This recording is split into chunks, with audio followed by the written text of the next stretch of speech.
Don't buy an expensive computer for audio work, because for most of it you just won't need it. I shall qualify this by saying that a lot of electronic music production makes very heavy use of plugins. A more powerful PC will come in quite handy for that type of workload. Now, in general, a PC is made of the following components: CPU, GPU, RAM, mainboard, power supply, storage, and a case. The GPU is only needed to display an image at all.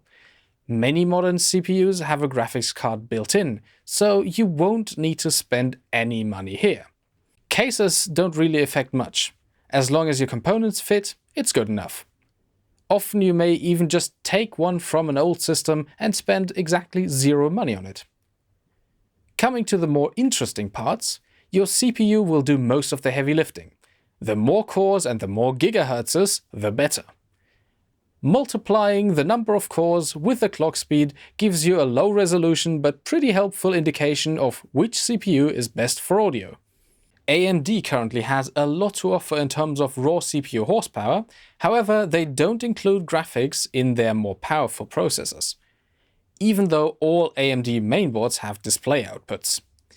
For many CPUs, those will just be dummies.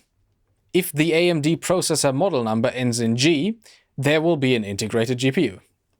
Also, due to supply chain restraints, it's somewhat difficult to even get the good ones for a decent price. Intel, however, has much better availability and features graphics chips in many more of their CPUs. And even though you get more power with AMD, audio really isn't all too demanding. I was able to record 20 tracks at 48 kHz 24-bit with an 11-year-old rather low-spec laptop. Anything from this decade will outperform it rather easily. Be advised though that most integrated GPUs feed off your system memory. If you run tight on memory to begin with, that might become a problem. But luckily, audio doesn't impose a heavy workload on your graphics card, keeping the requirements at maybe 1 GB of system memory for the display output. But even though your CPU is your primary source of audio performance, if you don't produce using many extremely power-hungry plugins, just get any modern processor with 4 or more cores. In terms of what memory you need, I would suggest not starting below 16 GB. Going lower than that doesn't save enough money to be a worthwhile consideration. Having more memory than that could be useful, but if you don't use many plugins, especially if your plugins aren't comprised of sample libraries for virtual instruments, 16 GB will easily carry you through the day. Memory speeds don't make a huge difference on Intel, but they greatly affect AMD CPU performance. Therefore, 3600 MHz RAM would be advisable. Higher than that would complicate things further than necessary, so 3600 will be the sweet spot. Just make sure that in your BIOS you enable XMP or DOCP, or manually set the memory clock speed to its advertised value, otherwise your mainboard will just go with a universally safe, low speed such as 2133 MHz. If a RAM module is rated for 3600 MHz, that is technically an overclock. A safe one, as the module is rated for continuous use at that speed, but it's an overclock nonetheless. Next, mainboards don't affect performance outside of a few edge cases. As long as it fits your CPU and is available, any mainboard will do. Most of the time, micro ATX boards will be the cheapest option, therefore go with micro ATX. Full-size ATX boards offer more features and connectivity, none of which are really required for audio work. And smaller boards, like mini ITX, require more clever engineering to be put together, making them unnecessarily expensive. Power supplies may be overlooked in their importance. All they do is convert AC wall power into something that doesn't fry your components. But there are a number of efficiency standards called 80+.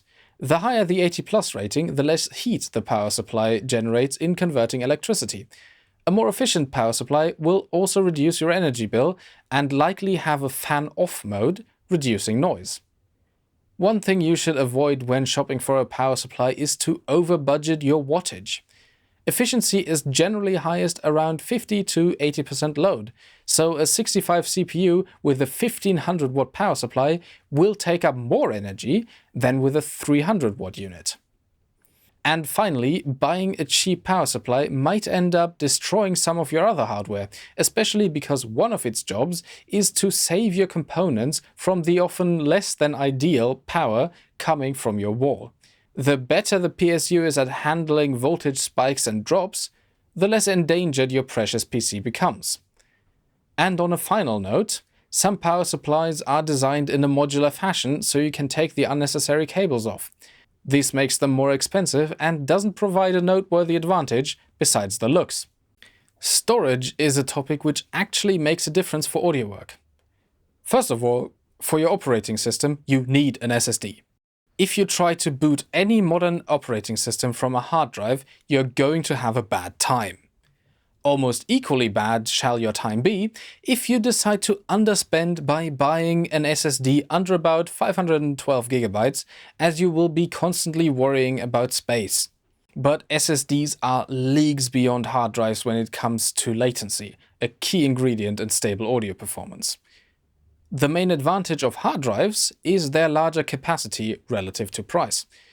Therefore, it could be a reasonable workflow to record onto an SSD and later move the project onto your hard drive. However, if your SSD dies, the likelihood of your data being recoverable is very low.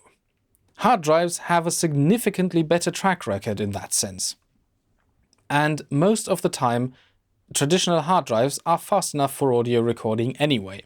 But if you insist on recording onto an SSD, it would be advisable to create a RAID 1, mirroring everything onto a second drive. So if one fails, your data will still be available. Short note here, RAID is not a backup. Your files can still be accidentally deleted or corrupted by your operating system or a virus, or destroyed by a meteor or a house fire or a very cheap power supply. Of course, the hard drive that you long-term store your files on might also like being accompanied in a RAID. But depending on how much or how little you store, and also depending on the quality of your internet connection, a cloud storage service could be a valuable option. Cloud storage providers are already worrying about all sorts of redundant data storage, keeping your files securely available whenever you need them. Unless you live in places that don't like good internet, like Middle America or Germany. Prices for cloud storage are also pretty reasonable. So record onto an SSD and then upload it to whatever cloud storage provider you think is the least evil. Because all of them are evil. And finally, here's a way to improve your computer's audio performance for free! Modern computers are quite powerful, not to mention power efficient. And the WAV file format is decades old, meaning that even modern entry-level computers can handle working with high-quality audio files quite easily. And aside gradual improvements in performance came steps towards power savings, through which laptops, for example, can now last several times as long without being connected to the wall. And there's one notable power-saving feature which is enabled by default on a firmware level, which significantly hampers audio performance. It's called C-states. These C-states put your processor in a state of lower alertness, C0 being 100% ready and C8 being effectively off. Depending on how little the CPU has to do, it will reduce power consumption and therefore increase latency. This latency is usually measured in nanoseconds, so it's no big deal for most applications, except real-time ones, such as audio recording. And almost sadly, audio applications do for the most part not require a great deal of CPU performance, but they require a high amount of readiness. This can be visualized by an activity such as fishing. It doesn't heavily tax your brain to look at the water for a while and wait for something to take the bait. But if you look away for a moment, that's when they bite and that's when you miss your chance. C-states go all the way from standing up with your fishing rod in your hand to a drug-induced deep coma. Putting down your fishing rod for a nice sit-down may be enough to cost you a chance. Anything beyond that will pretty much guarantee your reaction to be too late. In the audio world, this means that you will either experience dropouts or you will have to increase the buffer size. Both of those aren't exactly desirable. Basically, you can use a high-end CPU and still end up with pretty mediocre latency. But these C states can be disabled on pretty much any machine.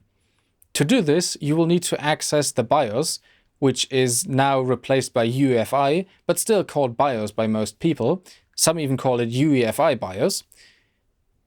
Depending on your machine, you will need to press the delete or F8 or F2 or F1, or in some other cases some other key when powering it on. Sadly, every single BIOS menu will look somewhat different, so I cannot provide a detailed guide that applies equally to every system. C states will usually be located somewhere in the power management or CPU management or performance section. Set it to disabled and then proceed to save changes and exit. It will then restart your computer. Then it's time for testing. I was able to turn my latency to 128 samples down from 256. Your results may obviously vary. Done. Yep.